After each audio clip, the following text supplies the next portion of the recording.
Folks, Black Star Network is here. Hold no punches. I'm real revolutionary right now. Support this man, Black Media. He makes sure that our stories are told.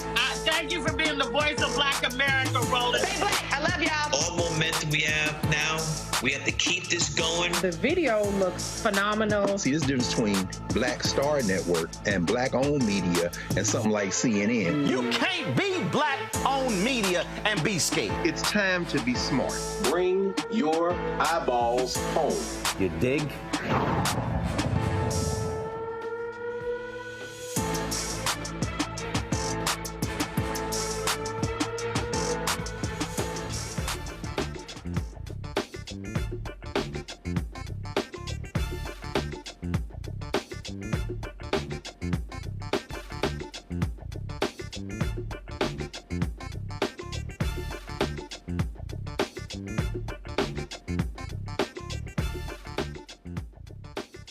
It's Friday, February 16, 2024, and I'm Kanas Kelly sitting in for Roland Martin. Here's what's coming up on Roland Martin Unfiltered, streaming live on the Black Star Network.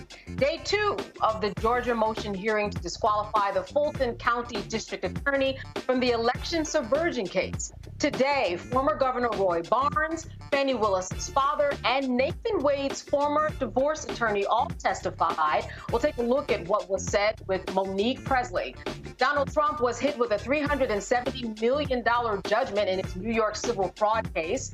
And Acorn, hitting a vehicle, sets off a Florida deputy who fired several rounds into his vehicle with a suspect inside. Wait until you see the bodycam footage. And 2 juveniles are charged with shooting up the Kansas City Chief celebratory parade that left 1 dead and over 20 injured. It's time to bring the funk on Roland Martin Unfiltered, streaming live on the Black Star Network. Let's go. He's got it. Whatever the miss, he's on it. Whatever it is, he's got the scoop, the fact, the find. And when it breaks, he's right on time and it's rolling. Best believe he's knowing. Putting it down from sports to news to politics. With entertainment just for kicks, he's rolling. It's on go, roll, y'all. It's Roland Martin, rolling with Roland now. He's funk, he's fresh, he's real, the best, you know he's Roland Martin now.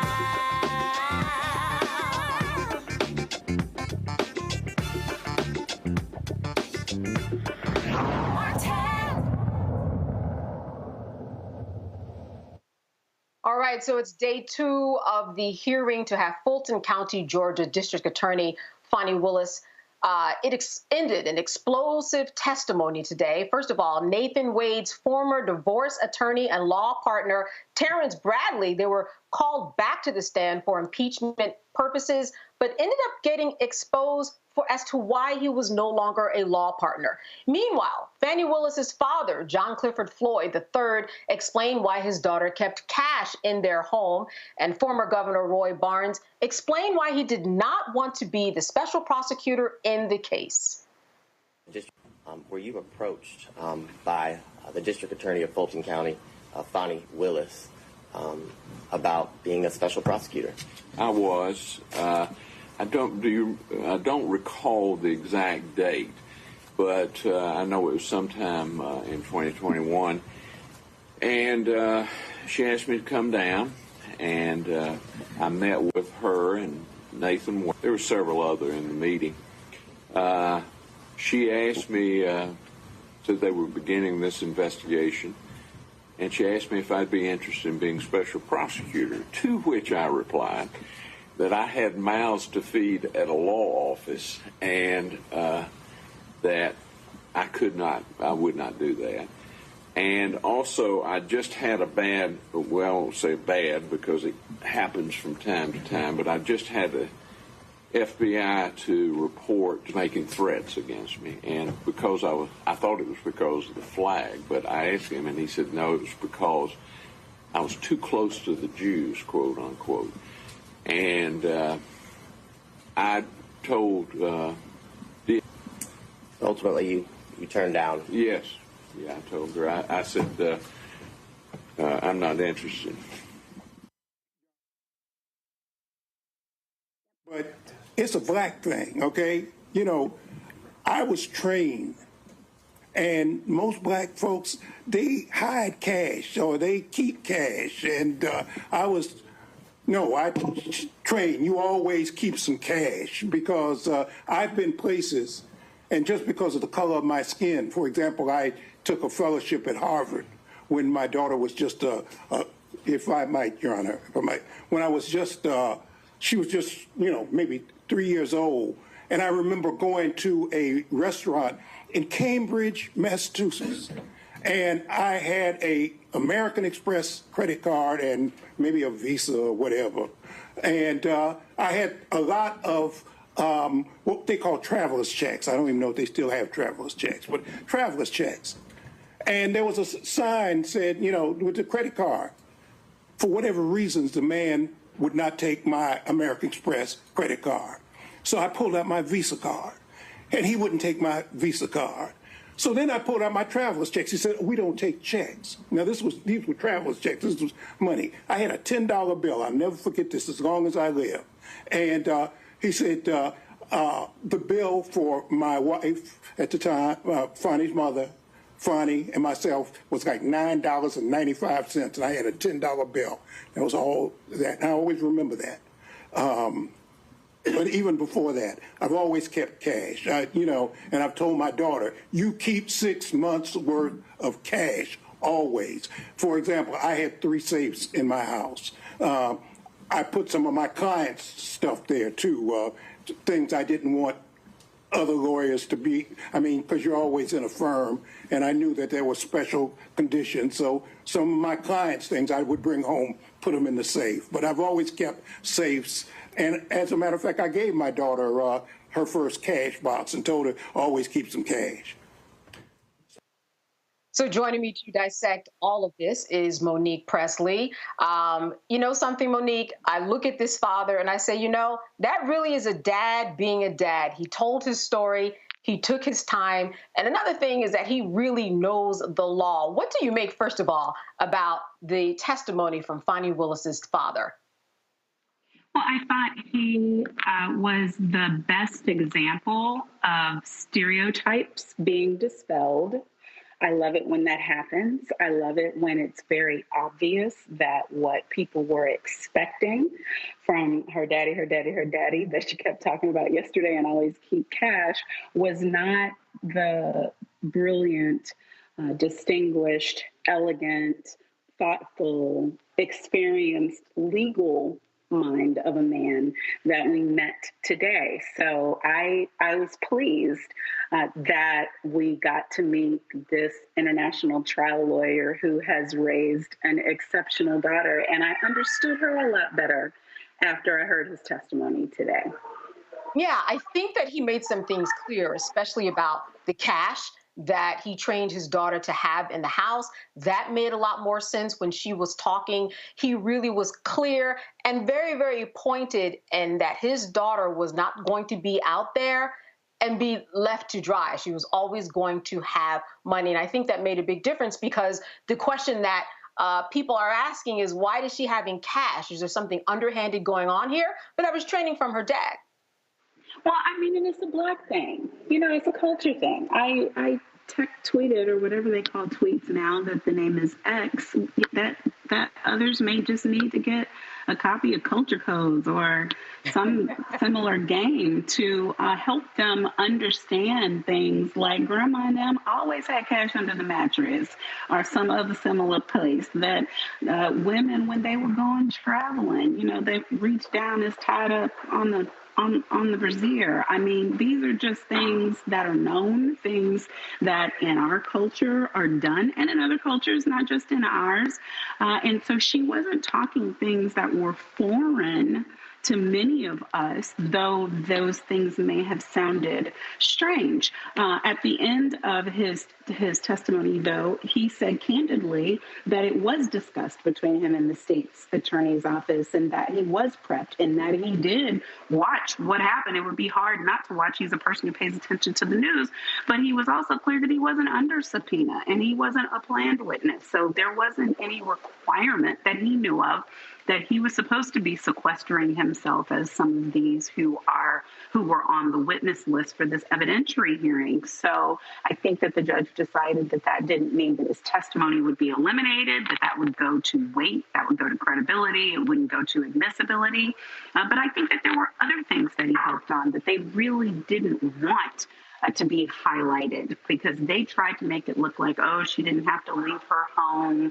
Maybe the security issues weren't that bad. And, there's a certain sector of our population that in this political climate never wants to admit that those things are as bad as they are. But he went into detail about the fact that after she won her election, their house was swarmed, that they had to have detail around the clock, that she was simply not safe there, and no one else was going to be safe as long as she was there, that she had to leave, and that she's had to move multiple times, and how much he has been concerned for and worried about her safety and all the ways that it has affected their relationship. So for those on the side of President Trump and the co-defendants, I think it was made clear, one, this is the state of the way she has to live and has had to live, not just since taking on this case, but since winning the election, because that is the way race is in America right now, but especially so after taking on this case.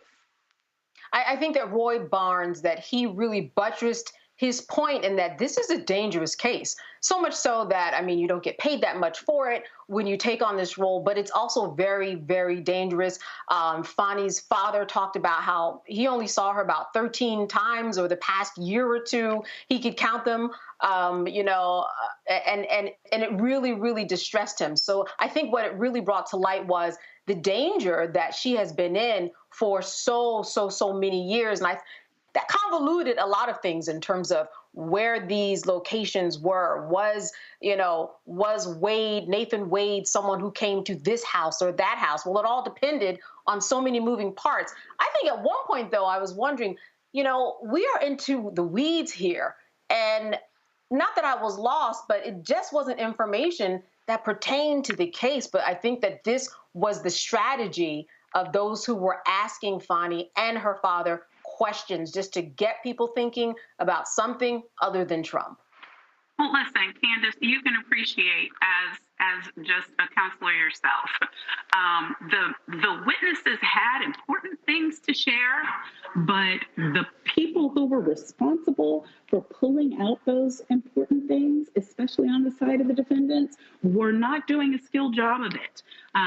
They had the father up there through an entire attorney's questioning, and it never mentioned the cash. What the Miss Merchant, she got up and sat down and never even asked the dad about the cash. And even though that was obviously one subject that he could share information on, that I would think, were I in her position, I would be interested in asking about. But I'm glad you mentioned the testimony of the governor, the former governor, Roy Eugene Barnes. Wasn't he a piece of work? But that, again, was important. That highlighted, which I thought was necessary, the fact that Special Prosecutor Wade was not the first choice, that she wasn't earmarking, that DA Fani Willis was not snagging a job for the purpose of giving him a gig to give him money, that if she had had her druthers, she would have picked a former governor who had significant experience in this area doing high-profile cases, etc. But, you know, that dog wouldn't hunt, as they say in that neck of the woods and in my neck of the woods. He was not interested. That's right. Really not interested in that particular job. Listen, we're going to keep you here. We're going to talk about this more on the other side of the break. More with Monique Pressley on Roland Martin Unfiltered here on the Black Star Network. Stay with us. A new year for a new you. Curl Prep Natural Hair Solutions at curlprep.com is an amazing organic line for curls, locks, braids, twists, and even those wigs and extensions. Women, men, and children are loving this line. Look at this video and you be the judge. People line up to see this product in action at hair shows, and when they take a seat and try it, they don't believe it's their hair. Buy the products at curlprep.com. It works on all hair types. Use code ROLAND, that's ROLAND, lowercase letters, to get a 15% discount.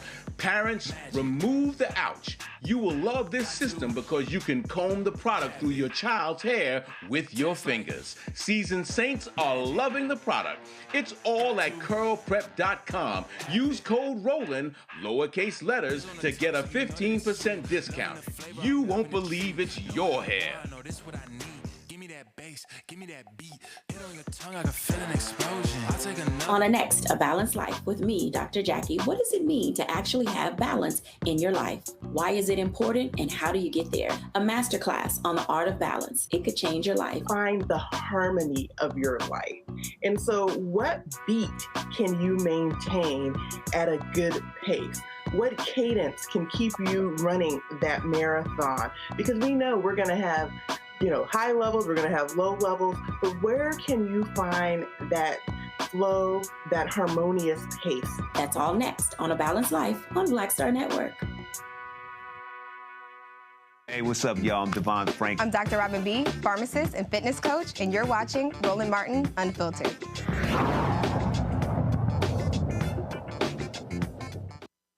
And you and Mr. Wade, I think you described your relationship in a lot of details earlier about specific circumstances, but you were business partners in, let's say, up till the time you left in summer 2022, correct? That is correct. You were business partners up until that time? Yes, I said yes, that is correct. Okay. And while you didn't socialize together frequently, you considered yourself a friend of Mr. Wade at that time? Yes, we were friends at the time, yes. All right. You are no longer business partners. That is correct. You are no longer friends.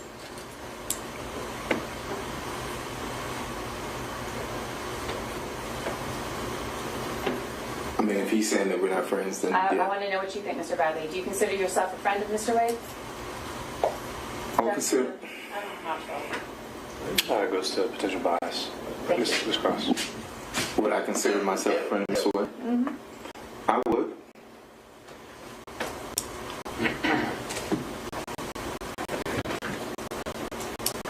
You were asked questions, Mr. Bradley, about the circumstances under which you left the firm. Do you recall those questions? I do. All right. And you left the firm. The firm remained the same as far as other employees, Mr. Wade, Mr. Campbell, as the named partners of the firm. You were the one who left, correct? That is correct. And you termed it as a disagreement. You recall answering questions as though you left due to a disagreement. Yes? Yes. And that disagreement was that there was an allegation of sexual assault by an employee made against you, correct? That is incorrect. There was not an allegation that you sexually assaulted one of the employees in the firm.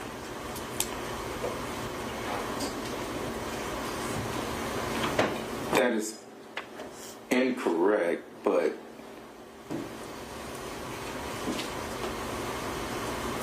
yes. Yes. Yes, there was an allegation that you sexually assaulted a member of the firm, correct? Yes, there was an allegation, yes. And as a result of that allegation, you left? I did. And you were no longer business partners with Mr. Wade? That is correct. The firm remained intact, and in fact, the employee involved remained with the firm, correct? I'm not certain of that. They did leave the building, of course, and I don't know, some employees did leave. Mr. Bradley, you in fact paid that employee $20,000, correct? That is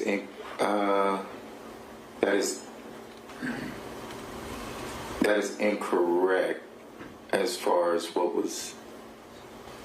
No. On or about the time that you left the firm, and on or about the time that the allegation of sexual assault was made against you, did you pay the person who had made the allegation of sexual assault any amount of money? There was money left in an escrow that belonged to me. I don't know what that amount was. And did that money that was left in the escrow that belonged to you, was that paid to the employee who said that you sexually assaulted her? I never signed any, I never gave any money. I left the money in the escrow account. What happened to that money? I don't know what happened to it. For what purpose did you leave the money in the escrow account when you left the firm? I left the money in the escrow account. For what purpose, sir? There was no purpose. You just left the money in the escrow account? Yes. If there's no connection to the money you left in the escrow account and the allegations of sexual assault that an employee of your firm made against you, why was it that you brought to my attention, or why did you respond the way you did about money in an escrow account when my question was, did you pay this employee any money?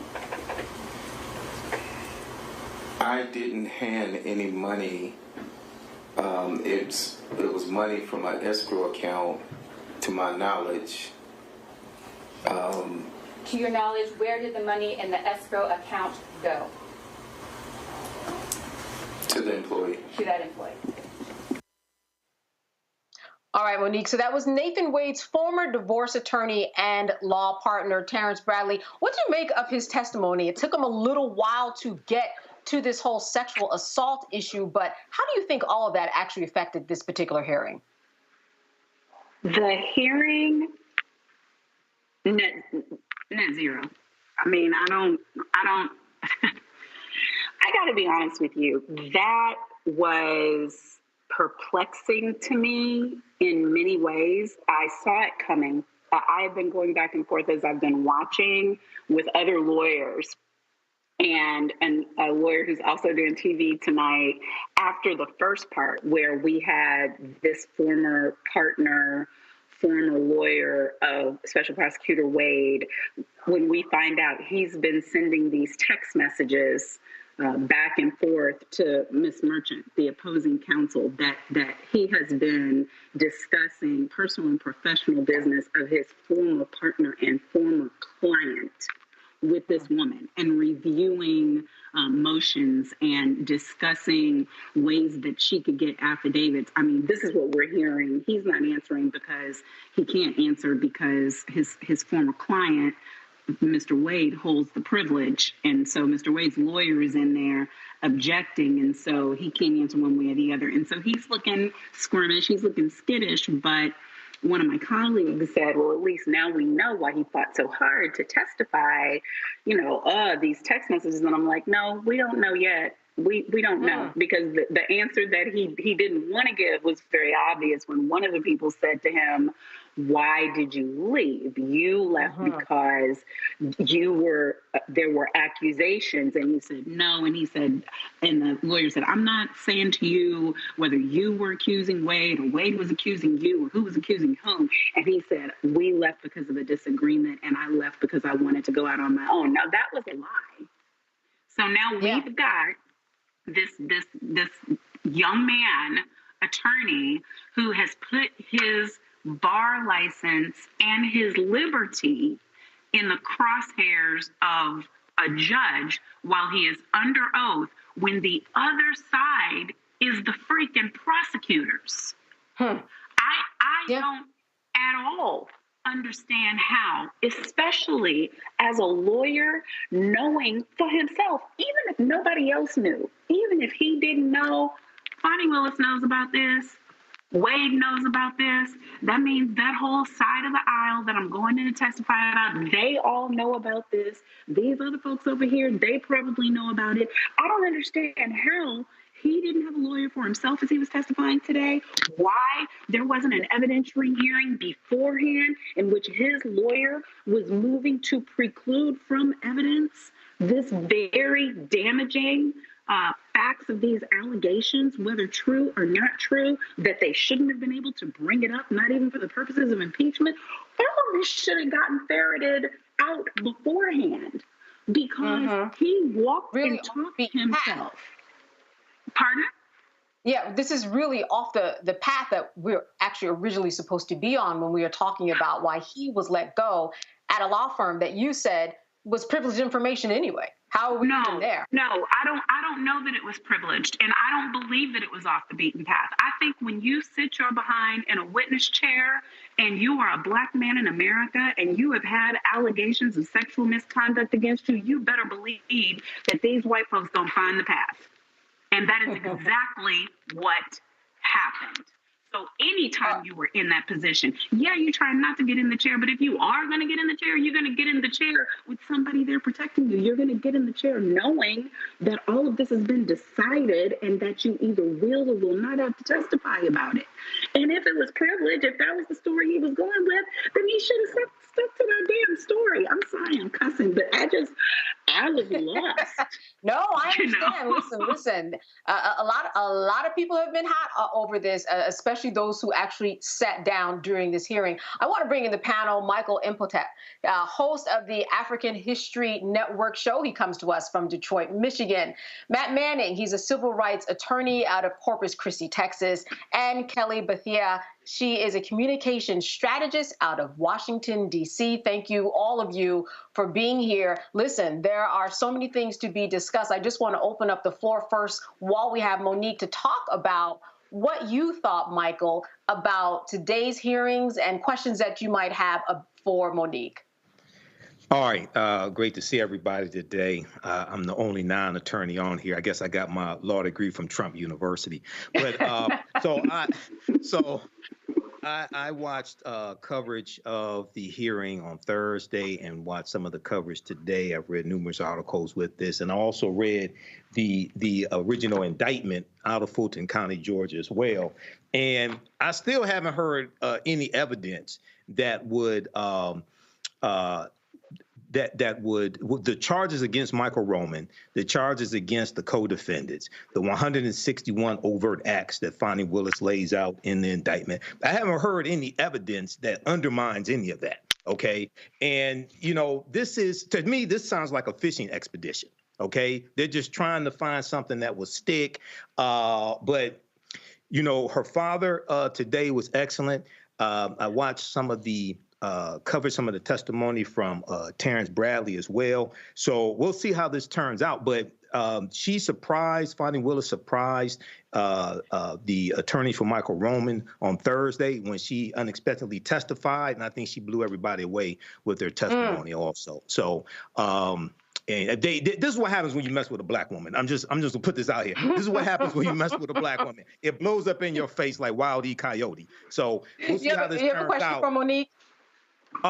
Monique, so based upon, I saw, I think you were on yesterday as well on Roland Martin Unfiltered. What are your feelings about the end result? So far, what we've seen over the 2 days, the end result, what Judge McAfee has to determine.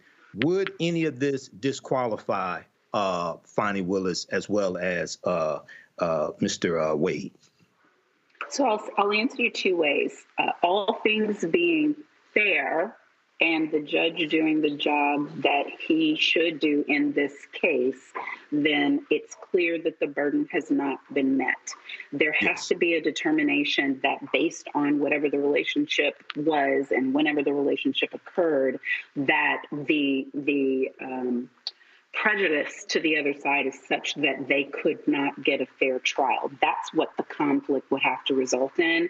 And there hasn't even been enough evidence to show that there is a conflict. So there's much less to show that there would be a conflict such that there would not be a fair trial. I think this judge has done a good job of calling balls and strikes for the most part He has not necessarily done the job I would have preferred in terms of keeping things out that are not solid evidence or not based in fact. He lets witnesses guess and assume and opine.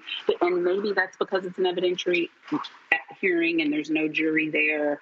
And he holds the reins tighter when there is a jury present. But my belief is that that would be the right thing to do. And my hope is that this conservative judge does the right thing. Right. All right, Matt, question for Monique. Well, first, I want y'all to know that I texted the producer and say, y'all got to let me know when Candace and Monique are going to be on. I would have made different choices today.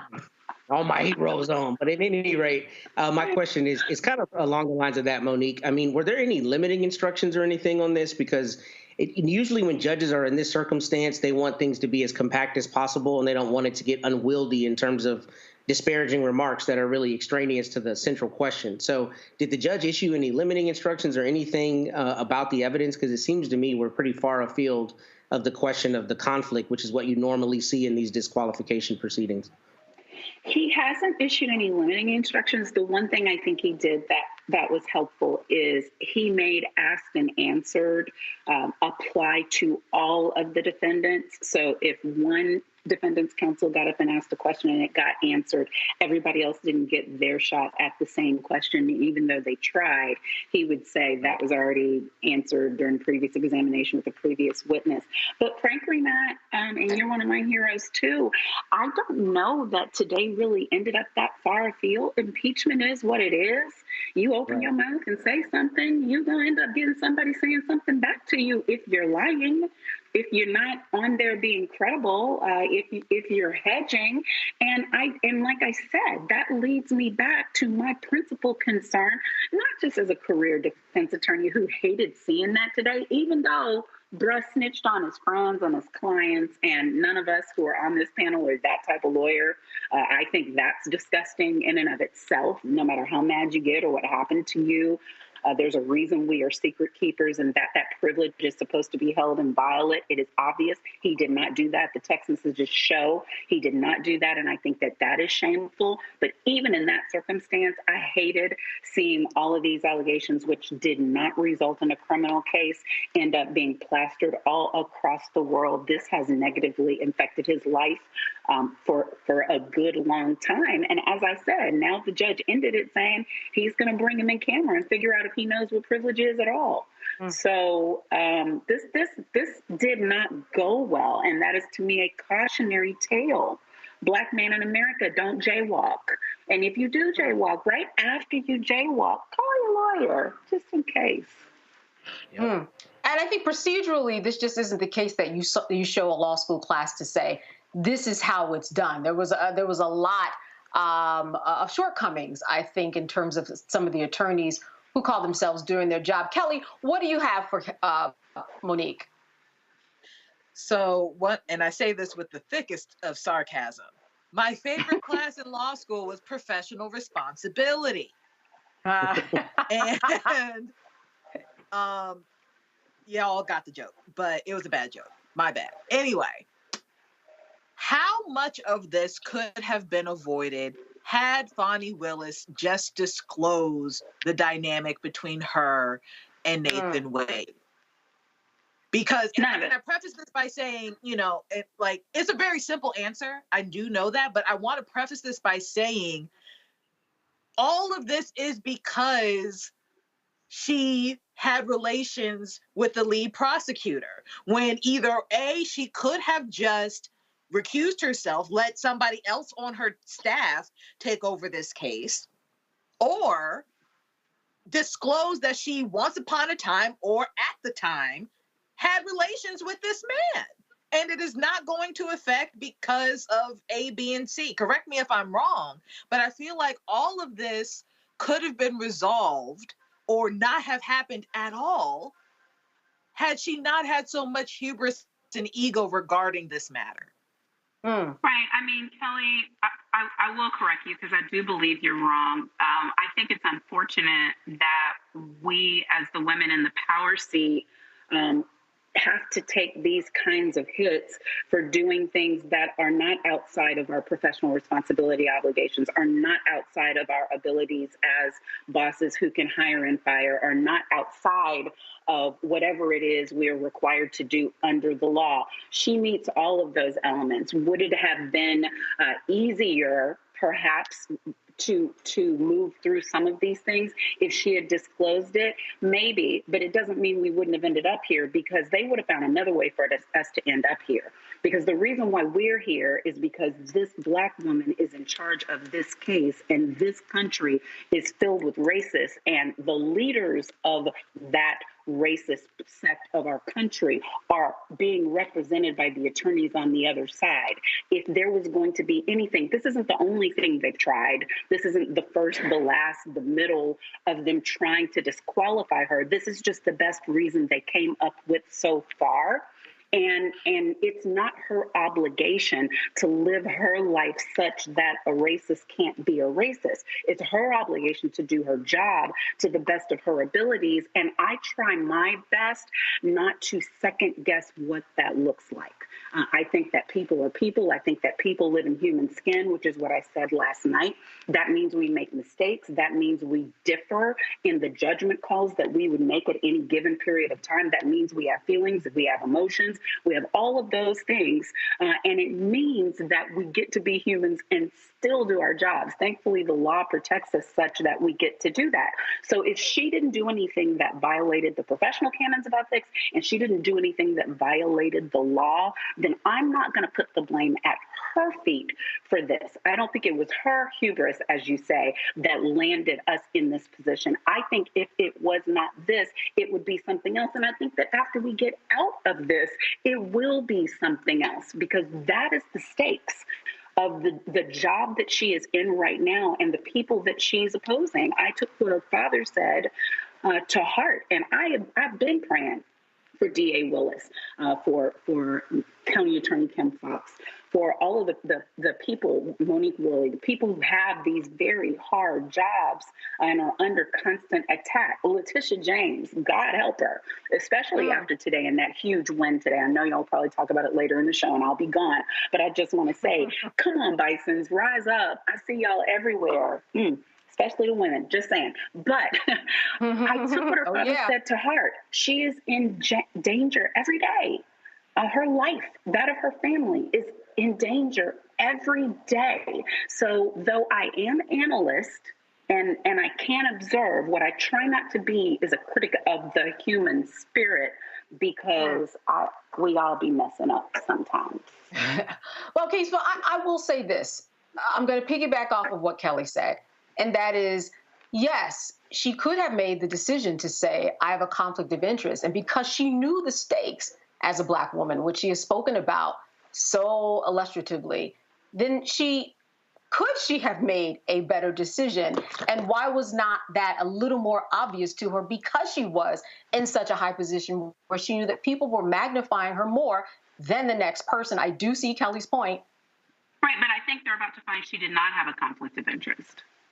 So she shouldn't say she has a conflict when she doesn't, is my point. That's the point that I'm making. I believe that in the state of the law in Georgia is that if her husband was the best person for the job, he could have gotten the job. I believe that the state of the law in Georgia allows for people who work in the same government in varying positions of authority can be in relationships and it not be a violation. So it's not the same as what the federal government standards are, and sometimes that's what people look at, but I don't think that she had those limitations. I think that there has to be a question of fairness to the defendants and their ability to get a fair trial, and that has not been met. So I think we're bound by the canons of crazy-ass Georgia law, but right now, the person who knows the law better than all of us on this panel, I dare say, is DA Fani Willis. All right, we're going to take a little break, and on the other side of it, I wanted to talk about whether or not, and you touched upon it a little bit, but let's say that she is removed. What are the next steps? Because there are certainly a number of people who just do not want to touch this case at all. Stay with us. Monique Pressley is going to stay with us. Also, you're watching Roland Martin Unfiltered here on the Black Star Network, and we'll be back after a break. When you talk about blackness and what happens in black culture, we're about covering these things that matter to us, speaking to our issues and concerns. This is a genuine people-powered movement. There's a lot of stuff that we're not getting. You get it, and you spread the word. We wish to plead our own cause. Too long have others spoken for us. We cannot tell our own story if we can't pay for it. This is about covering us. Invest in black-owned media. Your dollars matter. We don't have to keep asking them to cover our stuff. So please support us in what we do, folks. We want to hit 2,000 people, $50 this month, raise $100,000. We're behind $100,000, so we want to hit that. Y'all money makes this possible. Check some money orders. Go to P.O. Box 57196, Washington, D.C. 20037-0196. The Cash App is $RM Unfiltered. PayPal is R Martin Unfiltered. Venmo is RM Unfiltered. Zelle is Roland at RolandSMartin.com. I'm Faraji Muhammad, live from LA. And this is The Culture. The Culture is a two-way conversation. You and me. We talk about the stories, politics, the good, the bad, and the downright ugly. So join our community every day at 3 p.m. Eastern and let your voice be heard. Hey, we're all in this together. So let's talk about it and see what kind of trouble we can get into. It's The Culture. Weekdays at 3, only on the Black Star Network. Hello, I'm Paula J. Parker. Truly proud on the Proud Family. I am Tommy Davidson. I play Oscar on Proud Family, Louder and Proud. Hi, I'm Jo Marie Payton, voice of Sugar Mama on Disney's Louder and Prouder, Disney Plus. And I'm with Roland Martin on Unfiltered.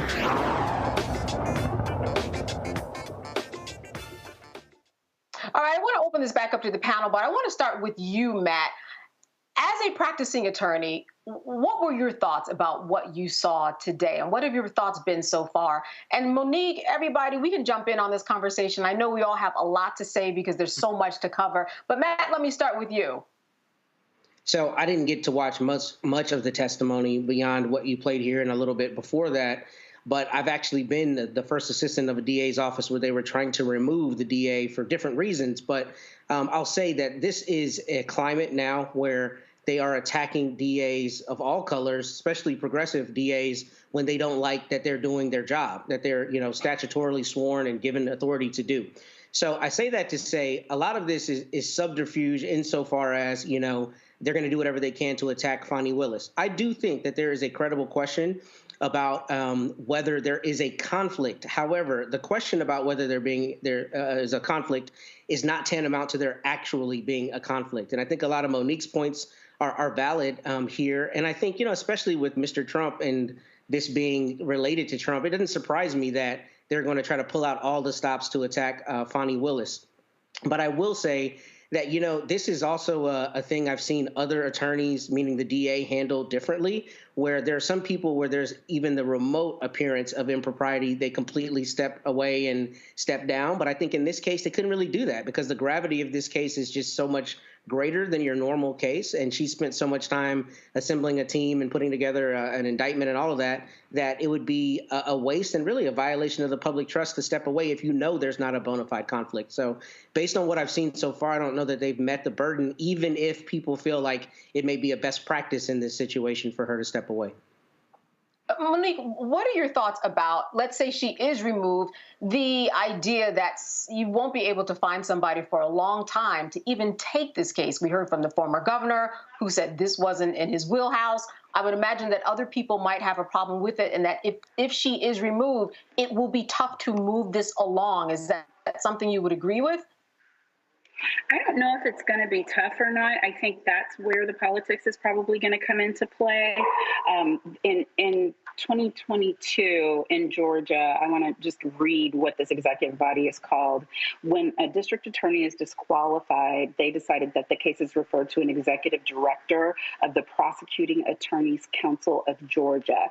And that executive director is tasked with finding a replacement. So the first effect that it would have if there was a disqualification is the case is going to come to a screeching halt, because DA Willis and everyone who works under her would not be able to work on this case. So where this case is concerned, they've got to find a special prosecutor, and it's got to be somebody who's uniquely qualified to be able to handle this case. So you're looking at this type of expertise and RICO and criminal defense and multiple defendants being tried at the same time, all the things.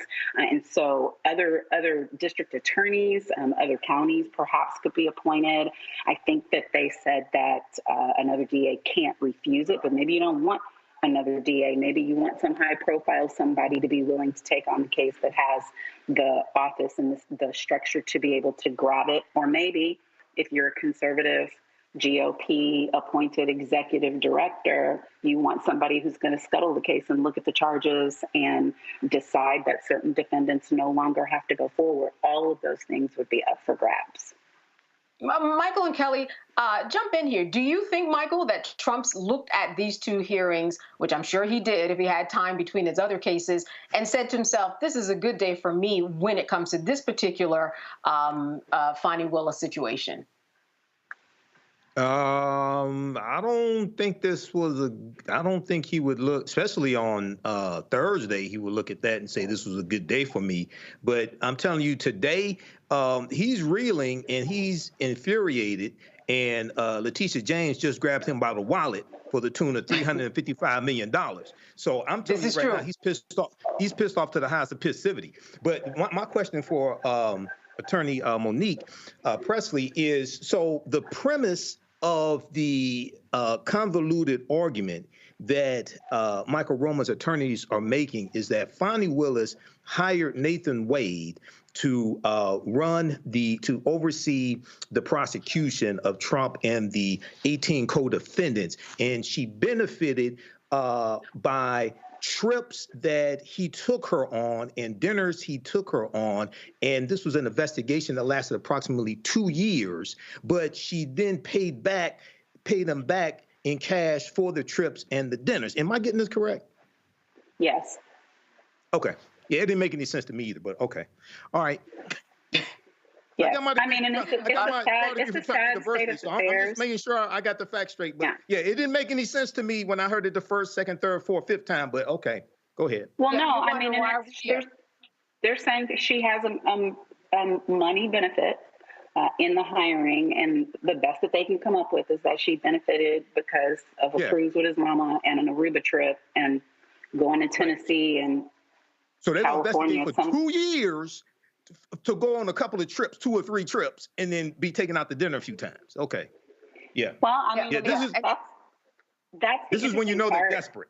This is when you know they're desperate. That's the interesting part that I find about Special Prosecutor Wade and about DA Fani Willis. You know, they keep saying, why did nobody know? Why was it so private? And I'm kind of like, well, I mean, look at what they're dealing with. It's kind of obvious why they lead private lives, because this is what is possible. Already getting. Yeah, death threats she was already getting. So you don't want people to know who you're involved with, because they become a target as well.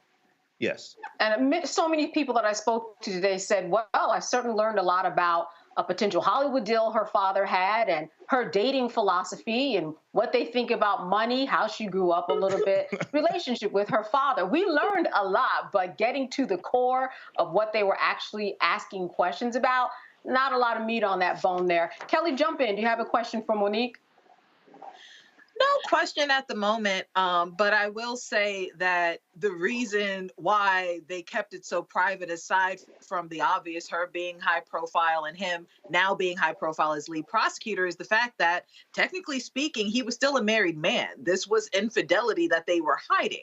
So I'm not trying to, disparage another Black woman, certainly not trying to make it look worse than it is. But the fact of the matter remains is that a large reason why this was secret isn't because of protection of each other's jobs, but protection of each other's marital status, and I think that is a large, like that is the propaganda of this all. Like, this is what is painting her in a bad light, not just the fact that she had relations with this man, but the fact that he was a married man and she still had relations with him. And granted, there's a lot of murky water when it comes to people who are on the precipice of divorce. I am not by any means judging her for that. I know plenty of people who, you know what I'm saying? Like, this is not a off case here. Like, there's gray everywhere here.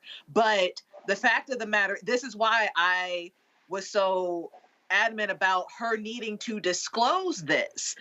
But also I see why she did not, because this was a messy situation. Taking out the Trump case, this was a messy situation for her to be in. She decided, on a humane level, romantic level, whatever, to engage in this behavior. And this is what it's costing her. That's why I'm so disappointed in it.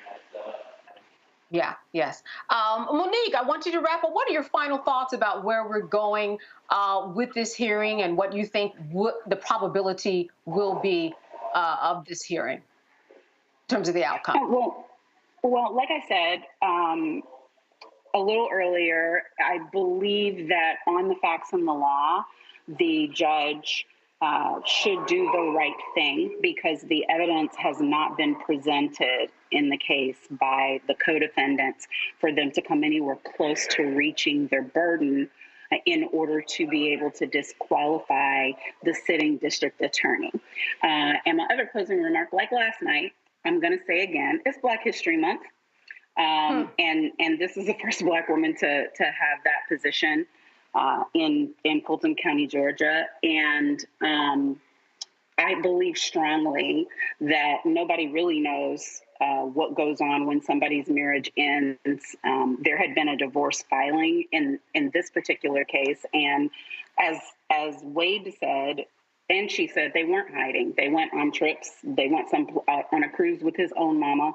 But I stand for Black women having the right to lead private lives, and whether the reason is there are constant death threats and any partner that they have could end up being front page news, or it's because the partner that they've chosen is in the final stages of ending a marriage that had been technically ended years before, but is now legally at the edges of ending, and the divorce is contentious. So they need to be private because of that. Whatever the reason is, I think that is something that I pray that all women who are in power would have an opportunity to have the privacy of their decisions while still being public servants and leading very public lives. I personally have been through it too many times in my own public-facing cases with pictures of my children with barely blurred images of their faces put in newspapers and rag magazines, being personally pursued, people showing up at my home, death threats, all of the things. And I cannot say more strongly how much I support the right of privacy, even in public-facing individuals, for the manner in which they conduct their own personal lives. And the real shame of what these co-defendants are being allowed to do is that it drags the good names of so many people who are doing work that we all need them to do, critically important work. The real shame is that they are being given an opportunity to do that. So I pray for the best for all of the parties on our side of the aisle who are involved in this proceeding. All right, Monique Pressley, a lot of personal insight. We thank you for sharing that with us. As always, good to see you and have your legal analysis. All right, and I'm sure that we're going to have you back because this continues. All right, when we come back after a break, we will be talking about that judgment that Trump is said that he will have to pay. Stay with us on the Black Star Network. We'll be right back. Grow your business or career with Grow with Google's wide range of online courses, digital training, and tools. Gain in-demand job skills with flexible online training programs designed to put you on the fast track to jobs in high-growth fields. No experience is necessary. Learn at your own pace. Complete the online certificate program on your own terms. Stand out to employers, get on a path to in-demand jobs, and connect with top employers who are currently hiring. Take one professional career certificate program or all 6. Earn a Google Career Certificate to prepare for a job in a high-growth field like data analytics, project management, UX design, cybersecurity, and more. All professional career certificate programs must be completed by December 31st, 2024. Scan the QR code to complete the application. There are 1,000 scholarships available. Grow with Google and J. Hood and Associates. Be job ready and qualify for in-demand jobs.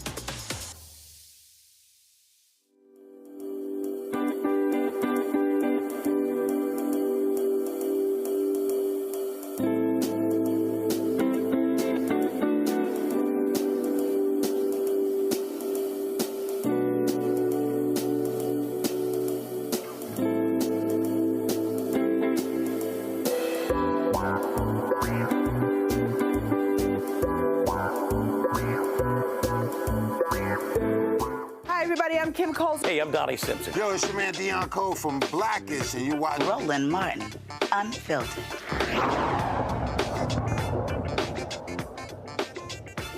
Today, justice has been served. Today, we prove that no one is above the law. No matter how rich, powerful, or politically connected you are, everyone must play by the same rules. We have a responsibility to protect the integrity of the marketplace. And for years, Donald Trump engaged in deceptive business practices and tremendous fraud. Donald Trump falsely, knowingly, inflated his net worth by billions of dollars to unjustly enrich himself, his family, and to cheat the system. Donald Trump may have authored the art of the deal, but he perfected the art of the steal. This long-running fraud was intentional, egregious, illegal. And he did all of this with the help of the other defendants, his 2 adult sons and senior executives at the Trump Organization. And so, after 11 weeks of trial, we showed the staggering extent of his fraud and exactly how Donald Trump and the other defendants deceived banks, insurance companies, and other financial institutions for their own personal gain. We proved just how much Donald Trump, his family, and his company unjustly benefited from his fraud. Today, the court, once again, ruled in our favor and in favor of every hard-working American who plays by the rules.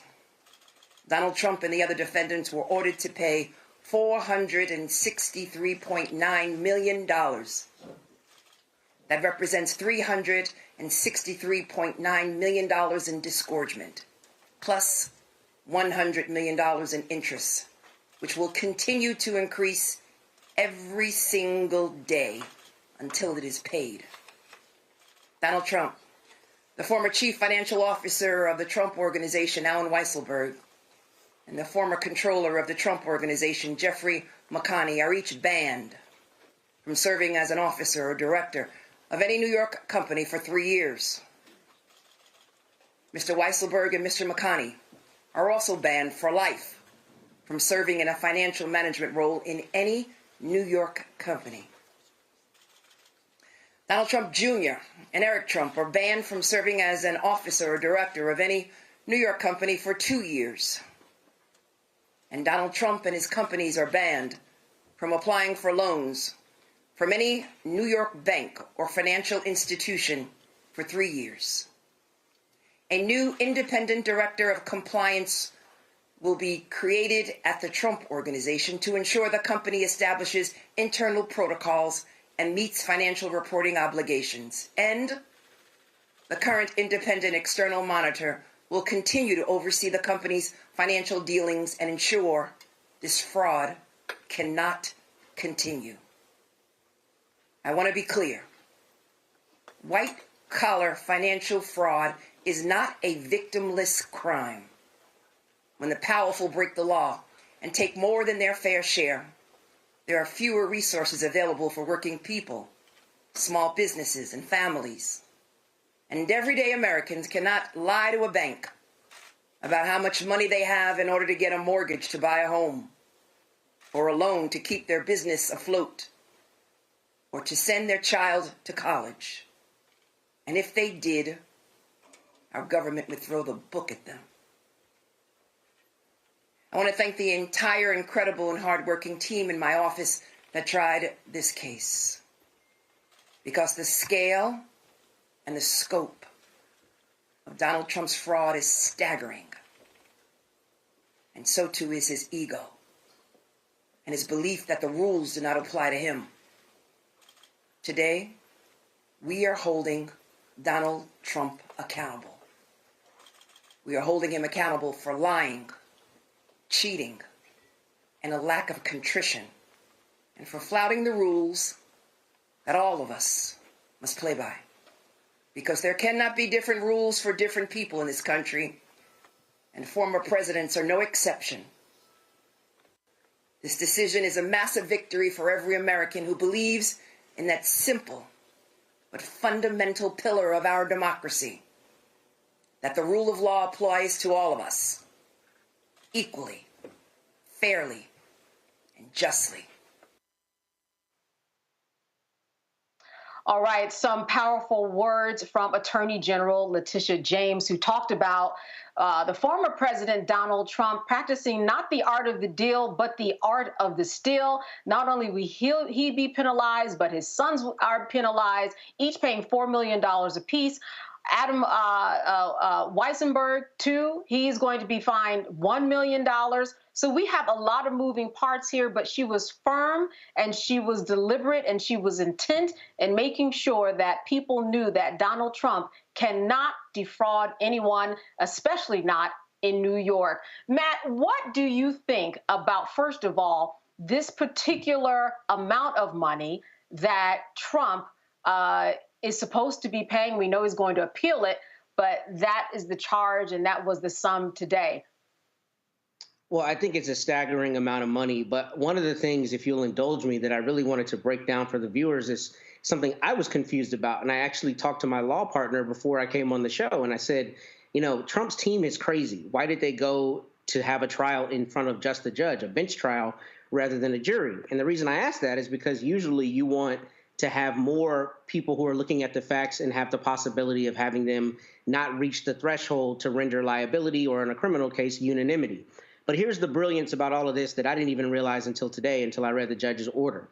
Letitia James and her team are brilliant because what they brought is a case not seeking monetary damages. They brought a case seeking equitable relief, so disgorgement. And what that means is that Mr. Trump and his cadre of businesses have to pay back ill-gotten gains, not necessarily paying on a monetary judgment. The reason that's brilliant is in New York, I didn't know this, but the law that they prosecuted this case under from a civil standpoint does not allow for jury trials. Because it's equitable relief, they get to present that in a trial to just the judge.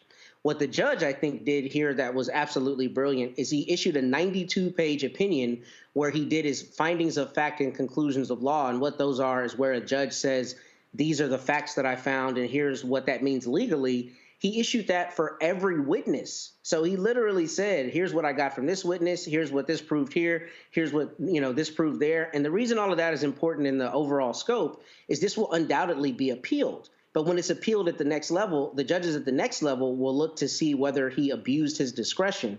And they will basically, generally the way it works is they give him deference for the decisions that he made based on his findings of fact and conclusions of law. So, as much as we talk about the brilliance of these two black women, Fani Willis and Tish James, this is brilliant. The legal strategy here is genius to me because the way they brought it took away his ability to have a jury trial. It goes just in front of a judge. And then here, once the judge, if he makes the decision that he's liable, that judge gets to determine based on another judge being involved as kind of an independent monitor what he thinks the disgorgement amount is. So this amount is what the Trump companies and the individual defendants have to pay back for the ill-gotten gains with the fraud. And I think the legal strategy just all around was brilliant in how they approached this. And I think it is a watershed moment and one that shows that, you know, if the right person is in office and they investigate it the right way and they conceptualize the case the right way, there's really a chance to hold somebody accountable where you can prove to a finder of fact that, in fact, there has been a breaking of the law as they did here. And you make a very valid point in that on appeal, they're not arguing the facts of the case, but when you look at the facts themselves, they're going to see it really, you're looking at the numbers. You're looking at the actual numbers, and that's what this translates to, and that's how they actually got these particular numbers that can't be refuted based upon their own testimony, is what you're saying. Exactly. And I think the judge protected that against the appeal. I mean, that's not to say that the appellate court could not disagree with his findings of fact and conclusions of law, but, you know, it's going to be very hard to paint this as erroneous, as his decision as not being based in, you know, his independent qualification of the facts and evaluation of the facts, especially because he delineated all of that in a nearly 100-page order. So I think on both sides, this is going to be very strong. It doesn't mean there won't be some part of it that may come back down on appeal. But this was brilliant in terms of the strategy and how it was argued, and even the judge in terms of how he rendered his order. Kelly, what also came out of this case is that there's going to be a monitor that will continue monitoring. This is someone who already has been monitoring, someone who Trump has said messed up a number of business deals by the tune of millions. What are your thoughts, Kelly, about this monitor and what that really means and translates into when we talk about Trump and the way that, well, he really can't do a lot of business, but just in terms of the business itself, in terms of the Trump organization and how it can even exist? It feels like this might be the first time in Trump's life, certainly his business life, where he's basically being forced to be held accountable for his actions. A large reason as to why this case even came to be is because he was able to lie. He was able to inflate and conflate and manipulate the number so that he looks like he has more money than he has, or he's more good for the money that he's trying to borrow than he is. And with this judgment, he not only is he not able to do that anymore, there are now powers that be that are responsible for making sure that he's not even able to do that anymore. So for me, this is refreshing. And I hope that, you know, this is a kind of a cornerstone case for other millionaires and billionaires and businessmen who are doing white collar crimes like this, to be put on notice that at least in New York, you're not going to get away with it, because like she said, white crimes are real crimes too, and they are not victimless. They affect arguably even more people than, say, blue collar crime or crimes that we see on TV that have been televised and frankly glorified. And Michael, we're not just looking at Trump, we're looking at Alan Weissenberg, and then we are looking at his sons. They are penalized in the amount of $4 million apiece. They can't run the firm. What do you think this means essentially for, that's right, for 2 years. What do you think this essentially means for the Trump organization and whether or not it can really thrive? Well, the Trump organization is in deep, deep trouble. And if we just go back to 2015, 2016, when Trump was running, I told people when I was on 910 AM Superstation WFDF as a radio show host, I told them week after week, the only people that think Donald Trump is a successful businessman are people who don't understand business and poor people.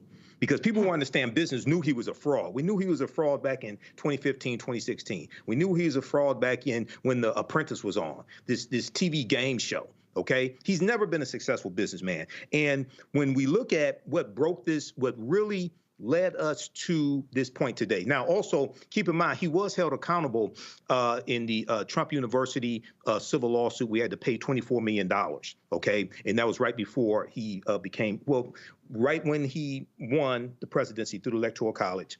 He agreed to pay that. He said he was going to fight it, but he agreed to pay that. So we saw that accountability right before he was president. Okay, this is an avalanche of it. But what led us to this was the testimony in 2019 before the House Oversight Committee by Michael Cohen, his former attorney for 10 years. This was right before Michael Cohen went to prison, and Michael Cohen knew where all the bodies were buried, and he brought evidence. He brought checks. He brought evidence to prove what he was talking about. And what he testified to was that when Donald Trump applies for loans, he inflates the value of his properties just out of thin air. But then when it's time to pay taxes on those properties, he deflates the value of those properties. Okay, so if we just look at one property here, Seven Springs was appraised at $30 million, but Trump's value was $261 million to $291 million.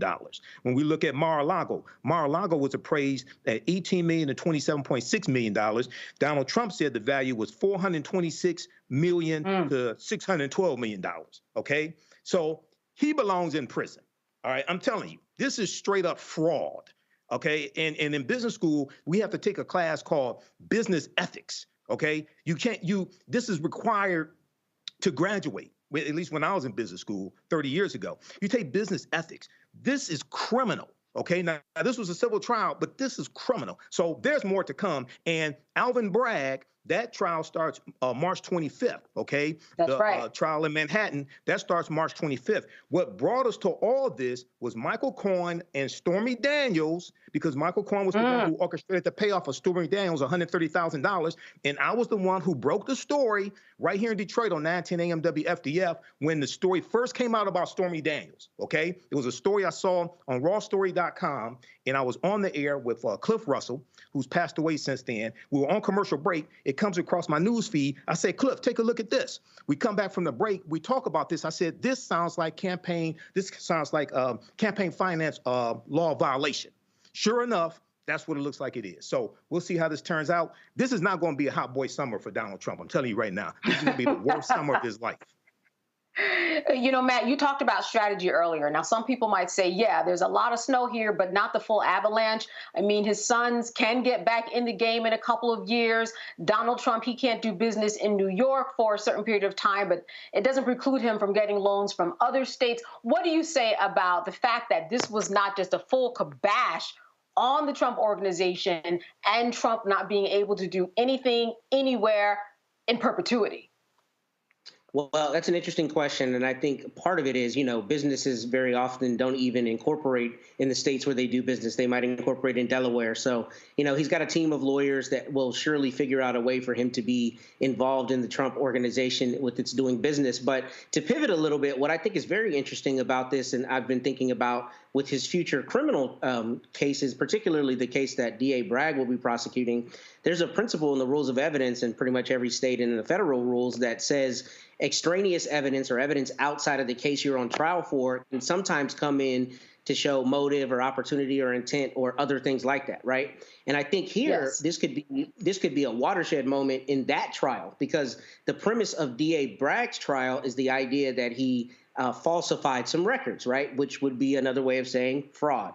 So it stands to reason that the prosecutors there are very happy about this ruling today, because at least if I were a prosecutor, I would argue this shows MO. This shows the modus operandi, right? Like what they do is engage in fraud. He's now been found to be liable of this fraud in a civil trial. And I think with the appropriate limiting instructions, it might come in a way that doesn't take away his constitutional rights on the criminal end. So I'm really interested in seeing what interplay this has with criminal cases, particularly those where he's accused of some kind of fraud or what we call moral turpitude, which is dishonesty in the law. I think there's a very good chance that Jack Smith and also DA Bragg and the other prosecutors are very excited about this ruling and trying to find a way to include it to buttress their own criminal cases against Mr. Trump.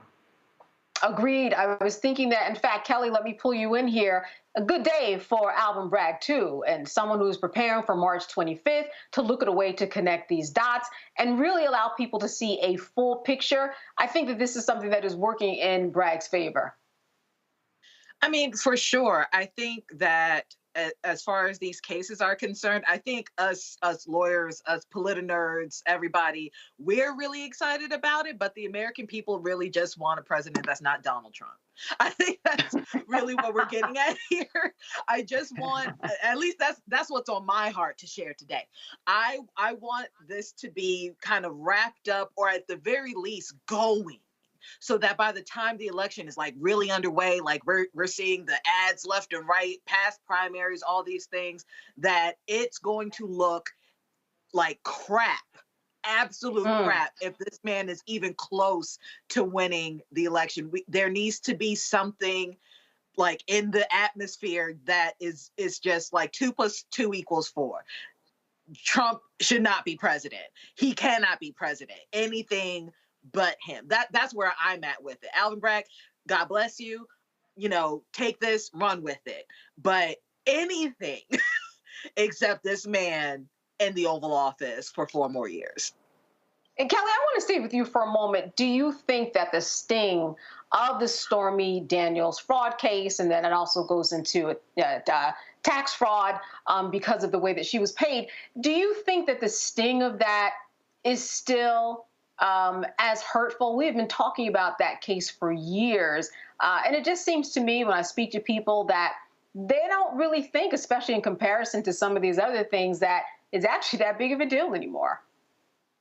And I think that's the issue, because let's just think about what has happened between 2016 and 2020, before Biden was in office.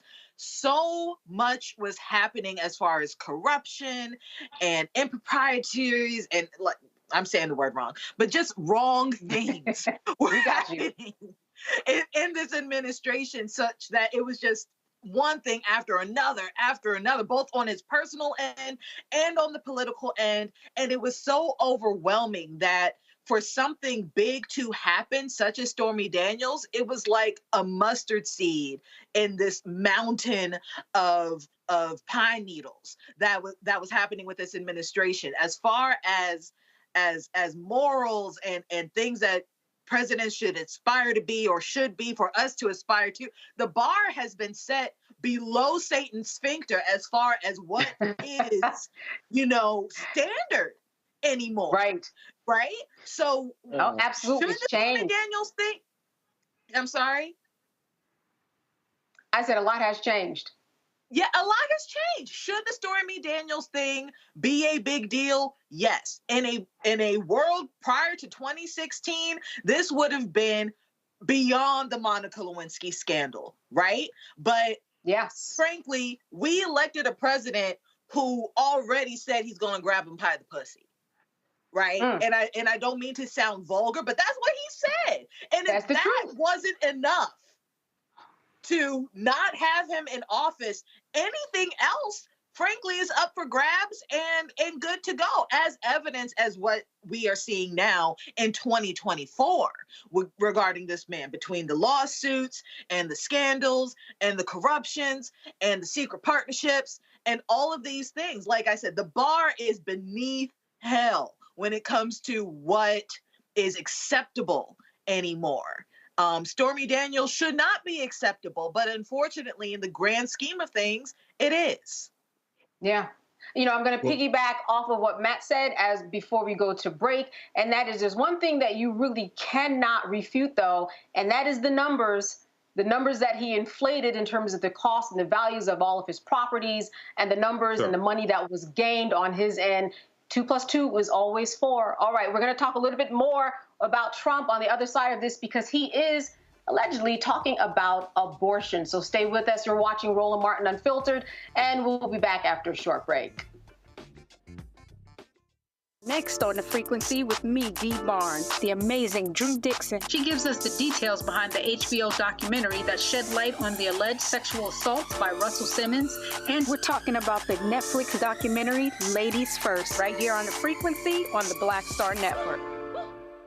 On the next Get Wealthy, did you know that the majority of households headed by African American women don't own a single share of stock. No wonder the wealth gap continues to widen. Next on Get Wealthy, you're going to hear from a woman who decided to change that. Have been blessed with good positions, good pay. But it wasn't until probably in the last couple of years that I really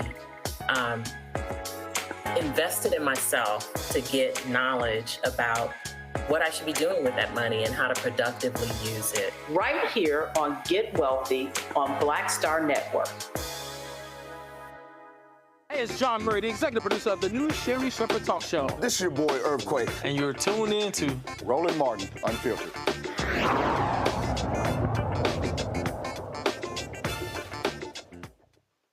All right, and another story, Trump is talking about abortion. Well, the New York Times is reporting that he likes the idea of a national ban on abortion past 16 weeks of pregnancy, with exceptions for rape, incest, and the saving the life of a mother. Now, Trump has veered away from taking a firm stance on abortion during his presidential campaign, though he has taken credit for the U.S. Supreme Court's 2022 overturning of Roe v. Wade, since he appointed 3 justices who took part in that decision. He's also suggested that Republicans who take extreme stances on abortion lose elections. All right, I want to start with you, Michael. You know, he is talking perhaps behind closed doors about this abortion issue. Sounds like he really doesn't want to take a chance to really come full throttle, not during the campaigning, because it is such a hot button issue. What are your thoughts on him perhaps talking behind closed doors about how he sees abortion and how it should play out? Donald Trump can't keep Nancy Pelosi and Nikki Haley straight. He's taken credit for overturning Roe versus Wade. When he ran for president in 2016, he said he will only nominate Supreme Court justices who would overturn Roe versus Wade. The evangelicals held their nose and voted for this criminal because they knew that he would overturn Roe versus Wade. And in fact, I watched, I covered this story dealing with the 2016 election week after week after week when I was on 9:10 a.m. WFDF, okay? And I was on the morning show on Thursdays, Wake Up with Steve Hood, and I had my show, the Advocacy Network show, Sundays. I watched about 100 campaign speeches that Donald Trump gave. I also watched numerous focus groups and watched numerous interviews with Trump supporters. They overwhelmingly said this election is about the Supreme Court.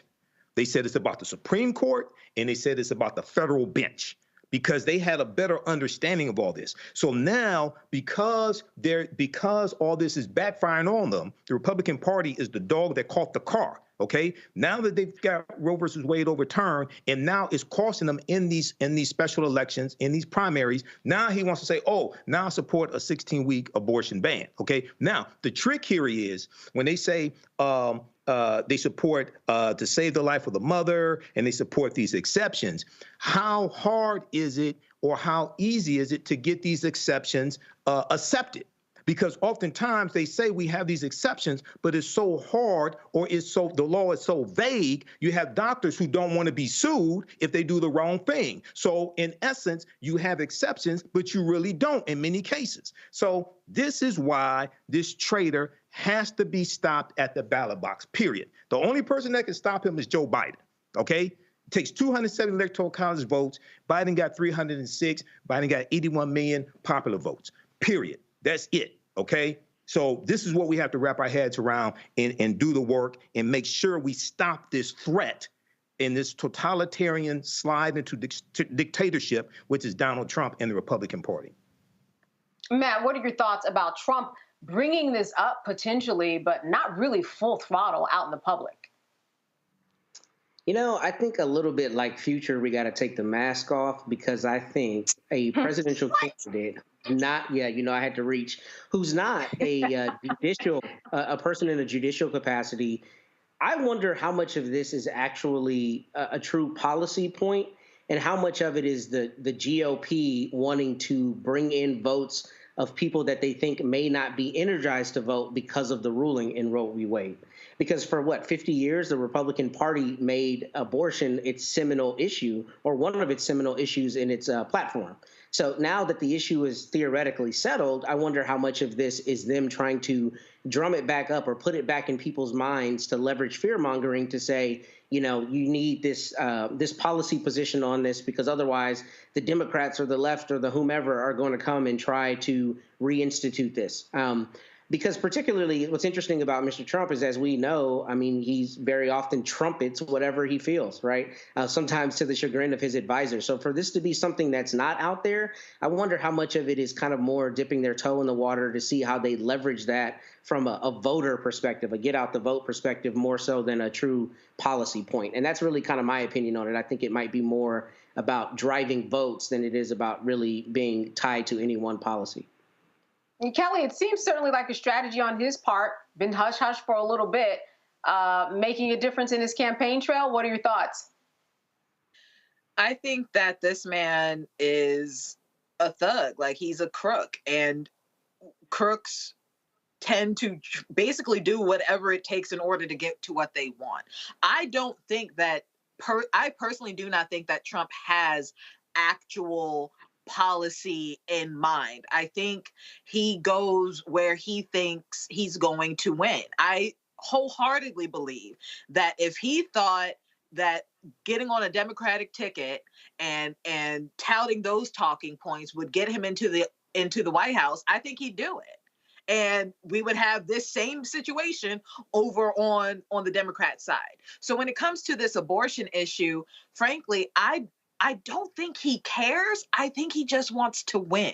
It is just unfortunate that women's bodies, women's health has been so tokenized and politicized, such that it is a talking point and a voting matter, such that if you think one way or the other about it, that's basically how the vote is going to go for whichever candidate is on that side. All right, well, we will see if he comes out of the dark into the light on this issue, something certainly that we'll be following. All right, stay with us. We're going to take a little bit of a short break. When we come back, we will have more from our panel, some other wonderful guests. You are watching the Black Star Network on Roland Martin Unfiltered. Stay with us. For the last 15 or maybe 16 years, 18 years, I'll say, since when I moved to LA, I hadn't had a break. I hadn't had a vacation, probably a week vacation here or there. Right. This year, after I got finished doing Queen Sugar and we wrapped it out, because I knew I had 2 TV shows coming on at the same time, I said, I'm going to take a little break. So I've been on break for the first time, and I can afford it now. Praise God. You know what I'm saying? Right. So I can afford it. I'm like, I can sit back and ain't got nothing to worry about, man. But this was the first time in almost in 2 decades that I've actually had time to sit back and smell the roses.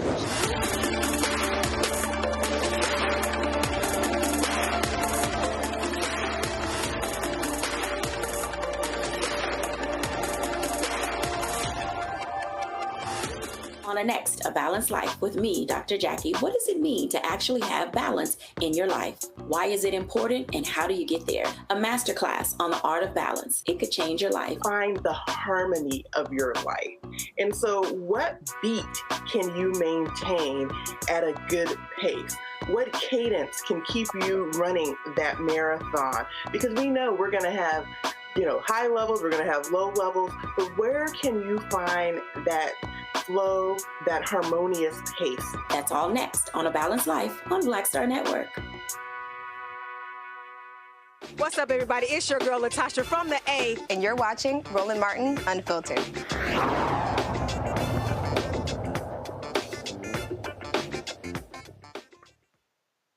Following the 2017 death of Freddie Gray, the first national publicly run registry database that is information gathered from citizen complaints against law enforcement officers was created.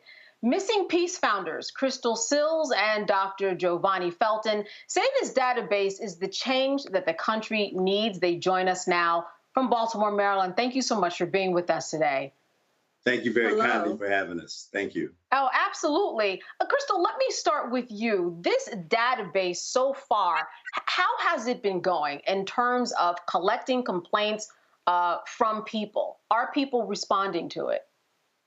Well, we're just on the beginning stages of it and introducing it. So and what's your goal? What are your hopes for it? Our hopes are that cities and municipalities embrace it and use it as a way of creating transparency and accountability for their law enforcement agencies. And we also want it available across the nation so that citizens can upload their complaints. And it's creating transparency, creating accountability, helping the law enforcement agencies to either weed out that 10%, because it's only 10% that actually cause 90% of the misconduct complaints.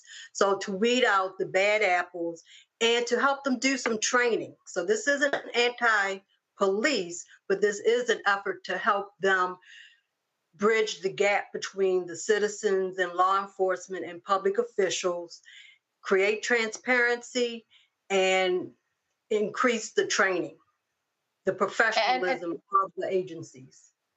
And Dr. Felton, I know that one of the reasons that this database was started is because, as you said on your website, that the reports sometimes don't tell the truth. The police often don't tell the truth. And so this is a really different way for you and your team to get to the truth. And that is the ultimate goal here. Absolutely. What we want is transparency.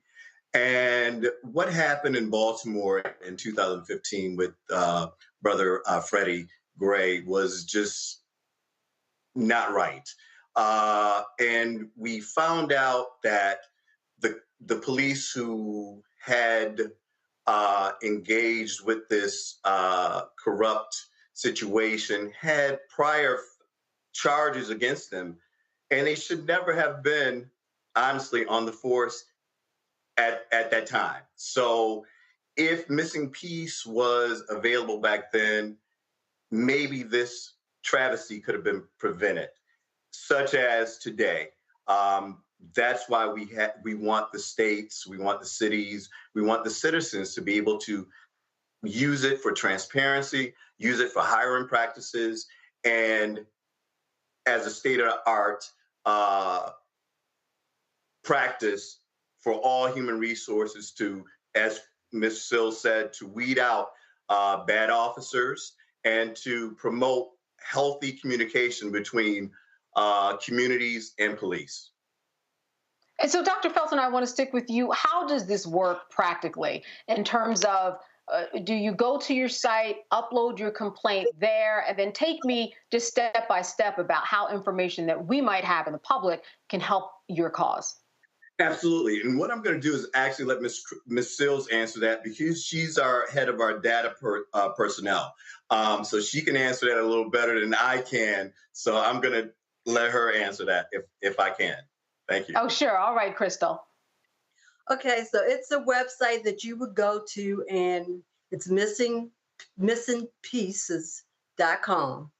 MISSINPEACES.com. And you register like you would register for any other website, and you get a login. And as a citizen, then you go in and you register your complaint. Now, you must have a complaint that you actually went to the agency and filed, because we will require that you upload that for verification reasons, just to ensure that this is a legitimate complaint. And the other part is, if you don't file, the agency always has the excuse, we didn't know. Nobody told us. So now once you log in, you put in the information, your name, the officer's name, what actually happened. And a lot of these are just click boxes. What type of complaint was it? Was it police brutality? Was it just harassment? Whatever you can think of. We have every agency in there. So was it your local officer? Was it a federal officer? Was it a railroad? Was it fish and warden? So every type of officer you can think of is in this database. And what is key about this database is not only do you upload the police misconduct complaint, but you can upload video. We all know the only reason cases have been going to court is because somebody had video. This has been happening for years, but because we didn't have video, there was no proof and people could discount it. So you can upload video, you can upload any kind of supporting documentation you have. And then what it generates on the back end is a report that can be searched by city, by state, by agency type, by the officer's name. So if we can get everybody to put their complaints in, then we can start to track these officers, because what happens is they bounce from locality to locality. So we know that happened with the officers with Breonna Taylor. They left that agency and now they are in other agencies close by. So the behavior this is a way to track. Right. Yeah, absolutely. Yeah. And the other thing, if I may say, is we have the ability for security of anyone who uses Missing Piece. Their information is not known to other organizations or facilities or things of that nature. Your personal information is secure with Missing Piece. We've gone through various scrutinizing ways to ensure that people's information is protected, because we know that that is a big part of why people don't report police officers and things of that nature. So we have ensured that their information is kept private. The other thing, if you want to talk about, is the three different facets of Missing Piece. So as a data person, I'm going to let Crystal speak on that, please. And I also want to say there's no police misconduct complaint too old. Okay, so you can go as far back, you can go 5 years ago, you put it in, as you said, that you're building up this database. And as you said, you're not only building up the database, but hopefully information that would allow you to further train police officers, fill in some missing blanks there. So remember, if the person was a police officer 10 years ago, they may be a captain now, which means they're training younger officers in bad behavior. So that's why no complaint is too old. And there may be a pattern of them going across the country or different states. So we need to know that information. Now, there are three, as he said, there are three different types of log on. There's the citizen log on, that's the regular log on. It's free to use to upload these complaints. Then there's one that's an administrative. So if a state implemented this or a city implemented this, there would be an administrative log on so that they could kind of tailor it to their city, such as the welcoming address, the welcoming email or whatever. That can be tailored.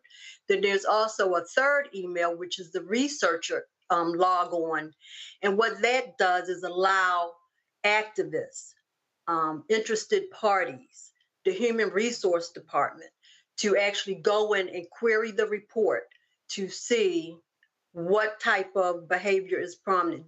Does the Northwest sector have a lot of cases with police brutality?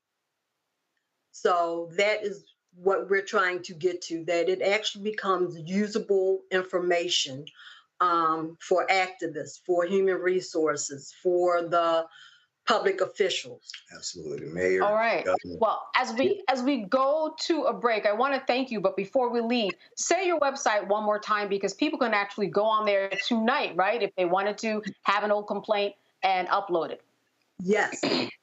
So it's Missin, MISSINPEACES.com.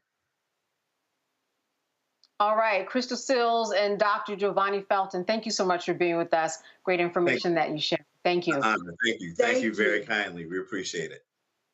All right, missingpiece.com. All right, stay with us. You are watching Roland Martin Unfiltered on the Black Star Network. We're going to be back after a break. Next on the Black Table with me, Greg Carr, we look at one of the most influential and prominent Black Americans of the 20th century. His work literally changed the world. Among other things, he played a major role in creating the United Nations. He was the first African American and first person of color to win the Nobel Peace Prize. And yet today, he is hardly a household name. We're talking, of course, about Ralph J. Bunche. A new book refers to him as the absolutely indispensable man. His lifelong interest and passion in racial justice, specifically in the form of colonialism. And he saw his work as an activist and advocate for the Black community here in the United States as just the other side of the coin of his work trying to roll back European empire in Africa. Author Cal Rostiala will join us to share his incredible story. That's on the next Black Table, here on the Black Star Network. Hello, we're the Critter Fixers. I'm Dr. Bernard Hodges. And I'm Dr. Terrence Ferguson. And you're tuned in to Roland Martin, Unfiltered.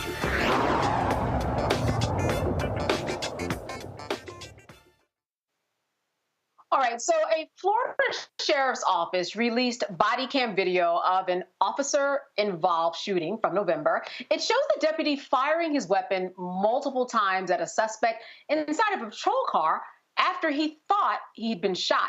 This body cam footage shows Deputy Jesse Hernandez walking to his patrol car when an Acorn is seen falling on the roof, causing Hernandez to hit the ground, yelling and firing continuously. Let's take a look.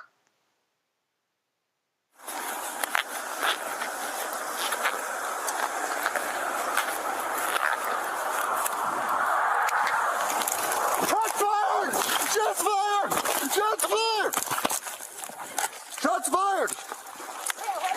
You know.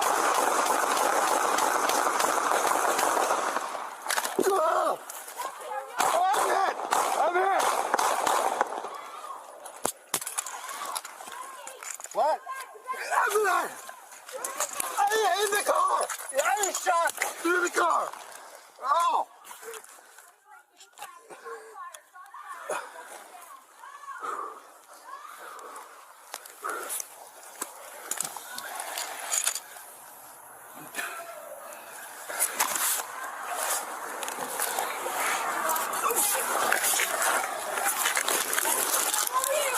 I'm good. I feel weird, but I'm good.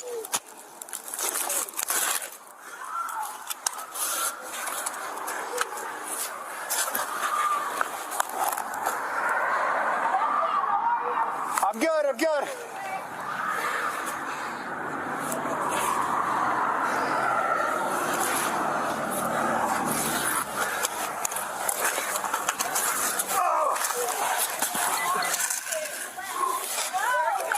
I don't know.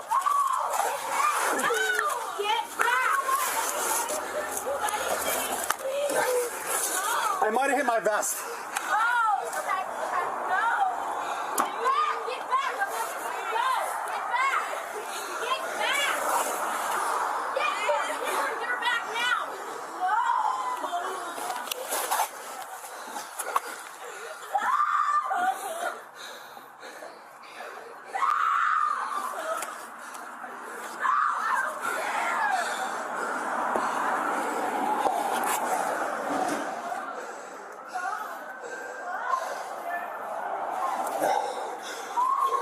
Stay inside your house. Stay inside your house.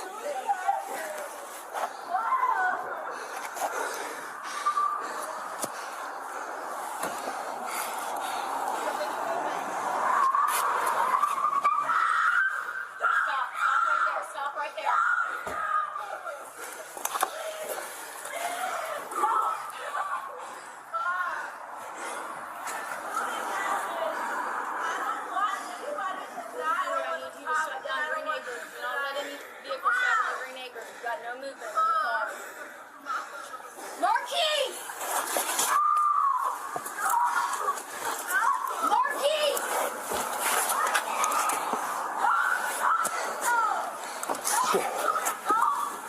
It might have hit my vest. I don't know. But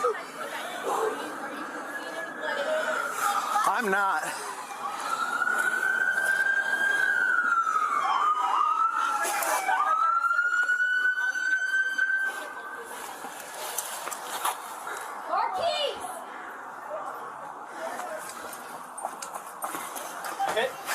don't know.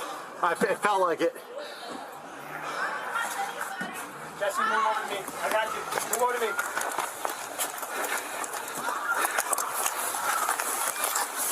Jesse, come back. Marked vehicle right there. Dude, am I hit? Come on.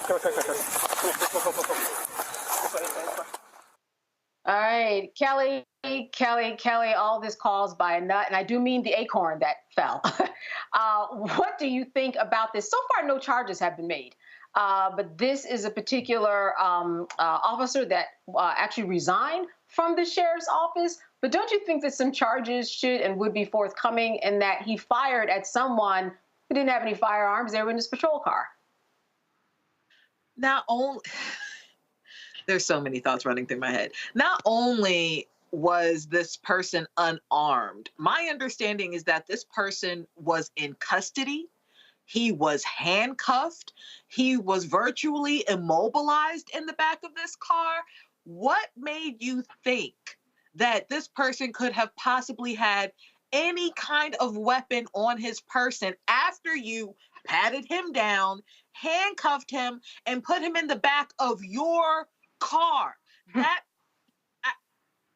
the stupidity of this police officer knows no bounds, because on top of all of that, where does an acorn ever sound like a gunshot? When does that happen? Oh gosh. In the world of acorns, you are correct. You know, I am imagining it hit his car pretty hard. That is the only sense that I could make of it, but still with the same... From a projectile tree? Sure. Does the tree have a cannon in it to shoot the acorn onto the car to make a sound that remotely reflects a gunshot? I mean, how stupid, how dumb, how negligent and reckless can you be as a police officer? Matt, I want you to jump in here now. Just dumb. Yeah, some charges coming? I don't think there will be any charges coming. You know, often when we're on the show, I like to watch our brothers and sisters on YouTube to see what they think. And at least two people mentioned something I didn't even consider. This might be PTSD. And as comical as it is, this is frightening, because something like an acorn, you know, him mistaking that to be a gunshot and then shooting 17 shots in conformity with that is absolutely terrifying. Oh, absolutely. I mean, I see some infliction of emotional distress charges. I think that this could be made into something. Michael, what are your thoughts about this acorn falling from the tree and causing 17 shots to be fired? Yeah, you know, I watched the footage from NBC News on their Instagram page, and they actually highlighted the acorn falling, and it bounces maybe 2, maybe 3 times, something like that. So apparently there was a sound of the acorn falling, hitting something hard, but still to translate that into a gunshot and you're being shot at, as opposed to maybe thinking, hey, it's a car that's backfiring or something like that, and then you're going to fire 17 shots into your patrol car. Now, on Instagram, on NBC News page, when they posted this video, I saw one comment from somebody saying that they think he suffers from PTSD. If he say hypothetically he does, this is another reason why you have to have better screening for a lot of these police officers, because Matt was saying that about the PTSD. Yeah, this is just ridiculous here. Now, luckily, nobody was shot. Okay, Marquise Jackson was in the back seat, handcuffed of the car. He was not hit. Luckily, nobody was hit. Somebody could have really been killed. Okay, with this very easily. And you hear someone screaming, calling out Marquise's name. So there are other people probably potentially who were traumatized by this incident. That was his mom. Yeah. So his mother traumatized by this incident, even though he was not hit. So some people should just not be police officers. And this is why mental health, there's such a need for mental health in this country. Yeah, and ironically, you're talking about someone who potentially has PTSD and then cause a lot of distress and will cause probably PTSD for Marquise and his mother in the process. And Kelly, I think that that's where the charge really lies, in that you've caused a lot of havoc and problems that weren't there before you thought this Acorn was an actual gunshot. I'm still just stuck on the fact that this man was a cop. Right? Like, is a cop, was a cop. Like, the fact that he resigned, to me, says that he could possibly get a job in the county over, because nothing's on his record or anything like that, to my understanding. So I just wish that people just made better decisions. And I empathize with PTSD symptoms and triggers, but if that is the case, you shouldn't be a cop, specifically a cop with a gun and has the power to take lives off of that. Like, I just, in a vacuum, it would be comical, but we're talking about lives here. Like, I really have no words for the absurdity of it all. I'm just glad that the victim is okay, that the young man who was in the back of that car, he is alive. In fact, I found out about this through his Instagram post that went viral on the issue. So the fact that he's able to articulate this and is alive and well to say, like, apparently he has no injuries to him regarding gunshot wounds. So, like, that's a miracle in and of itself. And I just take solace in that. But whatever repercussions come out of this, throw the book at them, because this is ridiculous. It is absolutely ridiculous.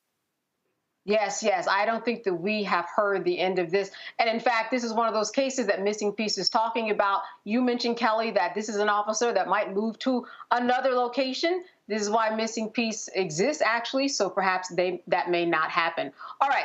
More after a break. When we come back, we're going to be finishing up. You're watching Roland Martin Unfiltered on the Black Star Network. Stay with us. A new year for a new you. Curl Prep Natural Hair Solutions at curlprep.com is an amazing organic line for curls, locks, braids, twists, and even those wigs and extensions. Women, men, and children are loving this line.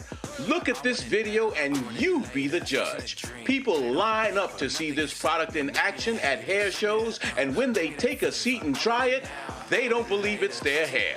Buy the products at curlprep.com. It works on all hair types. Use code ROLAND, that's ROLAND, lowercase letters, to get a 15% discount.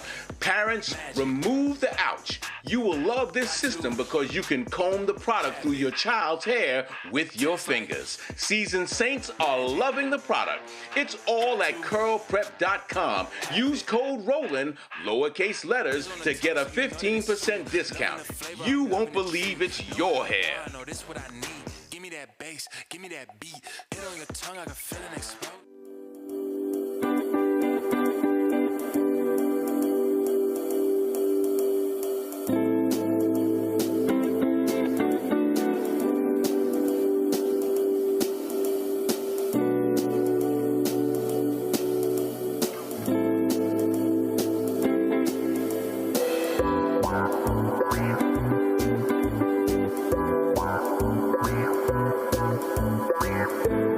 What's good, y'all? This is Doug E. Fresh, and you're watching my brother Roland Martin Unfiltered as we go a little something like this. Hit it.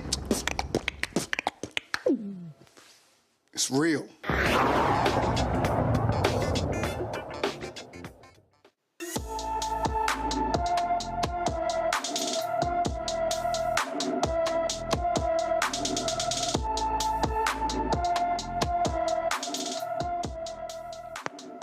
Destiny Proctor has been missing from her Mahwah, New Jersey home since January 16th, 2024. The 17-year-old is 5 feet 1 inches tall, weighs 130 pounds, with black hair and brown eyes. Anyone with information about Destiny Proctor is urged to call the Mahwah, New Jersey Police Department at 201-529-1000. All right, an Ohio judge declares a mistrial in the murder trial of a former deputy who killed a black man at the door of his grandmother's house in 2020. This morning, Franklin Court of Common Pleas Judge David Young declared a mistrial after multiple questions from the jury on whether they could reach a verdict on one charge but be hung on another, and whether justification applied to one or all of the counts. The judge rescinded the mistrial minutes later and asked the jury to continue deliberating. Hours later, the jury informed the judge they could not reach a verdict. Young again declared a mistrial and excused the jury. A new date has not been set.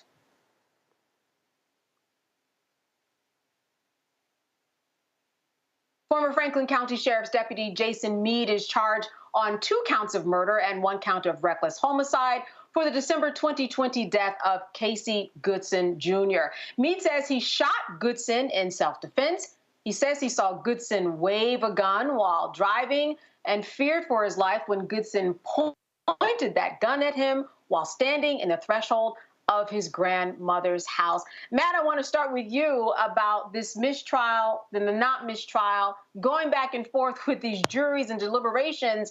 I mean, there are often a lot of jury instructions. What do you think is going on here?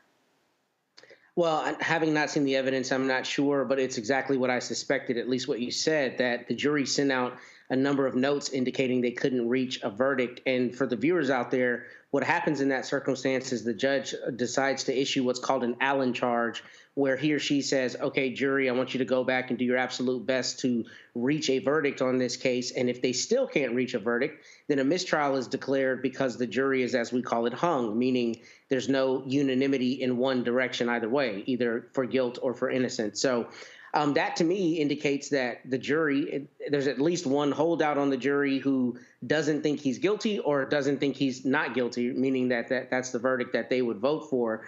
And that's what happens in this case. Now, I've never had the circumstance where a judge has declared a mistrial and then rescinded it. So that's a pretty strange thing. Because usually by the time they declare a mistrial, it's exceedingly clear that the jury can't reach a verdict. So that's pretty peculiar. But what is not peculiar is in a case like this, having, juries that are finding difficulty in finding clear, guilt or innocence. Because as it goes back to the last case we were talking about with the officer in the Acorn, the reason I don't think he'll be charged in that case is because police officer prosecutions are difficult more so than private citizens because they actually have statutory authority that gives them the authority to use force in certain circumstances, right? So that's what makes these cases more difficult than a private citizen who isn't given statutory authority to use force. And to that end, I think that what you probably have here is a jury, or at least some members of the jury, who are struggling on determining whether he did in fact commit murder or whether he was justified in his use of force, which is an issue we talk about here all the time. But having a mistrial declared and then rescinded is a pretty peculiar thing. I've never seen that before. Hey, Kelly, let me wrap this story up with you. I mean, this is actually strange. You have a mistrial, and then minutes later, there's not a mistrial. I mean, as Matt said, when you declare a mistrial, it seems like there's some finality to it. You have evidence that supports your decisions. So for him to go back, that is strange. It is strange, and I honestly haven't heard anything like this before. But it also, to me, indicates just how difficult it was to decide on this case for the jurors as well as the judge regarding to determine whether, like Matt said, whether the judge felt comfortable enough to basically mandate that the jury keep going. And by looking at the article I have pulled up, the jurors seemed exhausted. On both ends of this. Apparently some of them were even crying. Basically, the emotions behind this case were palpable and really intense. So I haven't been following this case as closely, but it is clear that emotions were running high for everybody involved, and maybe even with the judge, considering that he kind of sort of reneged on the mistrial, then redeclared it. But I think, correct me if I'm wrong, if there is a mistrial, there's, potential for it to be retried. This isn't a final judgment. So I do take comfort in the fact that they can relitigate this, and hopefully there'll be an actual final verdict in the victim's favor. All right, let's go over to Kansas now, where 2 juveniles have been charged in connection with the shooting at the Kansas City Chiefs Super Bowl parade that left 1 person dead and 22 others injured. Now, the pair is being held at a juvenile detention center on gun-related and resisting arrest charges. Additional charges are expected as the police investigation continues. The shooting happened Wednesday afternoon in downtown Kansas City, Missouri, next to Union Station, where the parade had ended. Authorities say it was a dispute among several people that ended in gunfire. I mean, Michael, this is something that, I mean, it's a shame for a number of reasons, but 2 juveniles, they're taken in, and then certainly ruining, killing someone, injuring so many people, yet another shooting that we have to discuss in the middle of such a celebratory event. Yeah, you know, this just sounds like just something just stupid. You have a dispute, you have a ton of people there, you have a woman who's a DJ who's killed, you have more than 2 dozen who are injured. And, you know, I don't know how much time they're going to get. I know they're juveniles. I don't know if they're going to be charged as adults or what. We'll see how this plays out. But, you know, a lot of times with disputes, more times than not, it's better just to walk away. Okay, just walk away. If they had just walked away from the dispute, I don't know the nature of the dispute, but if they had just walked away, probably they would not be in the situation they're in right now. So, you know, this is we have to have conversations with our teenagers, with our young people, things like this. Don't do stupid things. Don't hang around stupid people, and learn how to walk away. Matt, we have about 20 seconds. I'm going to leave the final thought to you. Your take on this situation. I mean, I think it says a lot about guns, gun laws. We're talking about juveniles here at the end of the day. Yeah, the United States needs to have this reckoning years ago with guns and our gun laws and being realistic on how we regulate guns. And it's just a sad reality, particularly because these are juveniles, and the juvenile system is intended to be rehabilitative rather than, you know, punishment oriented. And I think that makes it harder because my understanding is the vast majority of these victims were children. So where you might want to be even more draconian than normal, of course, they can be certified as adults. You have juveniles who have inflicted the pain, which is a different approach from a prosecution standpoint, which I think will make it harder because people want to see somebody visibly held accountable in this circumstance. And with juvenile laws, they have certain privacy rights that adults don't. So I think that'll make it even more difficult because a lot of it will happen in the shadows rather than out in the public forum. All right. I want to thank my guests tonight, Matt, Michael, Kelly. As always, good seeing you. Fun to talk to you. You're always so engaging. And I want to thank the audience tonight. Good to see you and talk to you once again. You have been watching Roland Martin Unfiltered. We thank you for joining us. Have a good night.